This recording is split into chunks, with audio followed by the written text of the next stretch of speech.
Hoje vamos falar de fundos imobiliários, né? Quem não gosta de fundos imobiliários? Todo mundo gosta daquele pinga-pinga, né? O dividendo mensal. E eu e o Gui selecionamos algumas das oportunidades que nós consideramos mais interessantes para o ano que se inicia, né? Para o ano de 2023. Para quem não conhece, o Guilherme Almeida, ele é do time que ajuda a tocar aqui o SNFF, né? Que é o fundo de fundos da Suno. Antes da gente ir para os fundos, Gui, e os principais fundos que a gente está, de fato, investindo lá, fala um pouquinho mais o que faz o SNFF. O SNFF é um fundo de fundos, né? Então, FOF que a gente chama. Ele é um fundo que basicamente investe em outros ativos, em outros fundos imobiliários do mercado. Então, o Suno Fundo de Fundos ele vem com uma proposta de ser a sua carteira para fundos imobiliários. Então, você vai, ao investir na SNFF, você investe numa carteira de fundos imobiliários com mais de 40 ativos e contrata um time profissional de gestão para calibrar as posições, para se aproveitar de oportunidades que às vezes aparecem no mercado e fazer toda a gestão desse portfólio de fundos imobiliários para o cotista do fundo, facilitando a vida do investidor, né, Thiago? Exatamente. Antes de começar o vídeo e falar dos 5 fundos que a gente selecionou aqui para vocês, né? Gostaria de convidá-los para já se inscrever no nosso canal. Para você que gosta de investimento, esse canal é para você. Bom, Gui, você selecionou aqui 5 fundos, né? Vamos lá. O primeiro que você selecionou, você lembra qual que era? Claro. Beleza, qual que O era? primeiro fundo é o MOL11. É um fundo que investe em ativos de shoppings centers. Então, os shoppings são ativos que já se provaram muito resilientes, né? A gente passou, acho que talvez pelo momento mais estressante que as empresas de shopping center e fundos de shopping center poderiam passar, que foi a crise sanitária do Covid-19, e mesmo assim a gente pôde perceber o quanto os shopping centers são importantes e fazem parte do dia a dia da vida do consumidor brasileiro, se mostrando extremamente eficientes. Vamos lá, o MOL11 é um fundo que ele teve recentemente a correção do valor patrimonial dele, né? Então os ativos que estavam ali dentro do fundo tinham um valor por cota de mais ou menos R$108 e foram no final do ano reavaliados para 120. O que isso quer dizer, Thiago? Que os ativos que estavam ali dentro, que têm uma qualidade tão boa, foram tão bem, performando tão bem, já acima inclusive do ano de 2019, em termos de indicadores operacionais, que a empresa que fez a avaliação desse portfólio falou que não era 108, era R$120 por cota, subiu ali o valor patrimonial desse fundo. Então hoje ele negocia com um desconto de 15% sobre esse valor e tem entregue rendimentos bastante interessantes, inclusive aumentando ao longo dos últimos meses, mesmo após toda a questão que a gente tinha ainda algumas coisas que vinham sendo carregadas da pandemia, como por exemplo alguns descontos com lojistas, enfim, o fundo tem entregue resultados muito bons e a própria reavaliação dos ativos mostra a qualidade desse portfólio. Aliás, os shoppings no Brasil estão performando muito bem, né? As empresas listadas de shopping, você consegue acompanhar os resultados delas pelos sites de RIs e é possível ver que os resultados operacionais dessas empresas têm sido fantásticos e obviamente que alguns fundos imobiliários que também possuem shoppings estão surfando essa onda. Qual é o próximo? O próximo é o HGRU, o fundo de renda urbana da CSHG, da Rede Grifo, né? Credit Suisse. É um fundo que tem desempenhado extremamente bem, ele vem corrigindo ao longo dos anos o valor do patrimônio, na mesma dinâmica que eu falei do MOL11, e ele fez algumas aquisições ao longo dos últimos anos que tem gerado muito valor para o cotista. Então ele comprou um portfólio de lojas há alguns anos atrás, que ele vem vendendo a um valor bem superior ao de compra, comprou muito bem em momento de estresse de mercado e vem destravando valor. Todo mês tem venda desses ativos para o cotista. Então, você vê que o fundo, além de ter subido os rendimentos médios que ele entrega recorrentes todo mês, todo final de semestre, igual o SNFF foi até agora, tem distribuído resultados extraordinários bastante interessantes. Então, ele anda na casa de 0,82 recorrente, no meio do ano de 2022 distribuiu 1,20 e agora no final do ano de 2022 distribuiu R$2 por cota, mostrando aí a capacidade da gestão de destravar valor e gerar valor, distribuir esses resultados para o cotista. Aliás, você falou aí do SNFF, explica mais aí dos dividendos que foram pagos no final do ano.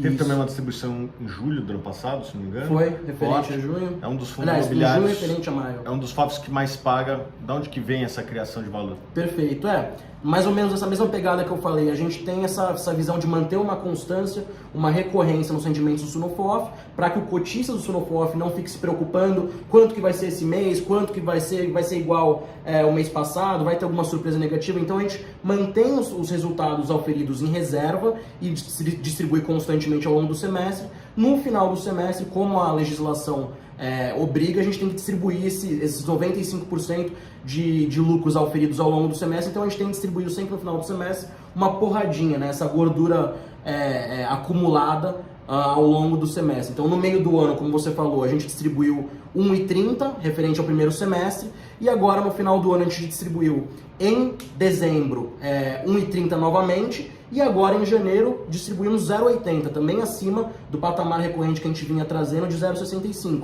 E a gente consegue isso fazendo basicamente o trabalho, como eu falei, de gestão ativa, que acho que deveria ser obrigação de todo gestor de FOF, né? Quando você contrata, paga alguém para fazer um serviço para você, que ele te entregue um serviço de qualidade. E no Sunofof a gente faz isso, a gente busca oportunidades, fica diariamente estudando o mercado, acompanhando, justamente para conseguir trazer esse valor a mais que vem sido reconhecido pelos investidores. Dá um exemplo de operação que vocês fizeram aí no semestre passado, só para contextualizar para quem está nos acompanhando. Tá, um exemplo que gerou bastante valor, inclusive, e a gente vinha avisando todo mês na carta de gestão, foi uma arbitragem que a gente fez, com uma estratégia um pouco mais complexa, que envolvia uma venda descoberta ali no TRXF11. Então, esse fundo fez uma emissão, a gente viu uma oportunidade de potencializar o valor gerado nessa arbitragem com essa estratégia mais complexa e gerou um resultado superior a 30 centavos por cota. Já considerando as cotas da segunda emissão que a gente fez do fundo, né? Então, caso não tivesse tido uma outra emissão, seria até maior o resultado, mas foi um resultado muito grande. A gente vinha ali já de agosto, setembro, comunicando, em novembro vai ser apurado esse resultado, então o cotista já estava sabendo, para quem prestava atenção, deu um resultado bastante interessante que possibilitou esses rendimentos elevados no final do ano. E também teve aquela operação de destravar valor do IBFF, Isso, certo? teve sim. O IBFF foi um fundo que foi liquidado e alienado ali os ativos dele ao longo do ano de 2022, por quê? Era um FOF que tinha um valor patrimonial de mais ou menos R$85 e ele vinha negociando constantemente ali a R$60 mais ou menos. Então o cotista, por mais que o patrimônio dentro do fundo valesse mais, não era destravado esse valor para o cotista. Então o que a gente fez?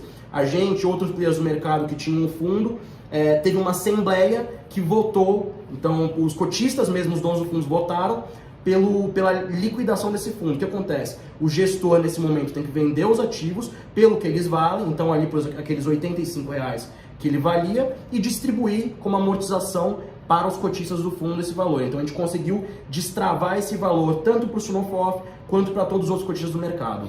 Beleza. Qual outro fundo aí que vocês estão investindo? Vamos lá. De tijolo a gente tem o terceiro nome, que é o PVBI11.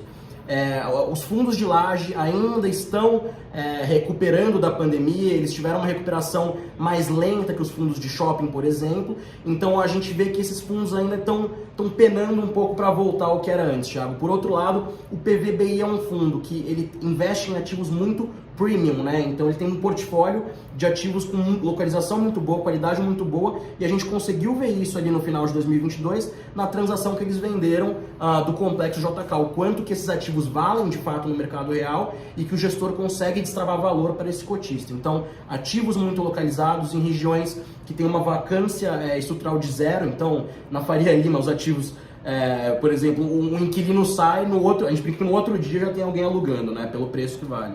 Então, um fundo com ativos muito bons e muito bem localizados. E quais outros fundos vocês estão investindo lá?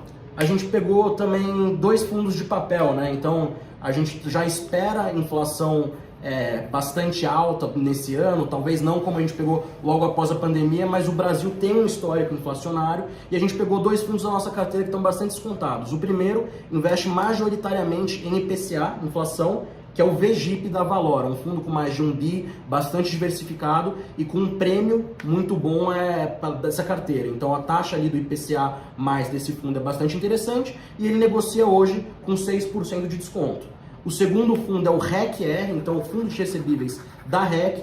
Ele tem uma exposiçãozinha ali um pouco maior em CDI, né? O VGIP não tem. O REC já tem uma exposição em CDI também, que deve permanecer ainda um pouco alto ao longo do primeiro semestre de 2023. Então, fora isso, uma carteira também bastante diversificada, dado que o fundo tem 2,5 bi de patrimônio. Então, fundos aí que têm entregado resultados interessantes, que as casas têm mostrado uma expertise muito boa de gestão e vem com desconto. O REC-R vem com um desconto de 11% frente ao seu valor patrimonial hoje em dia.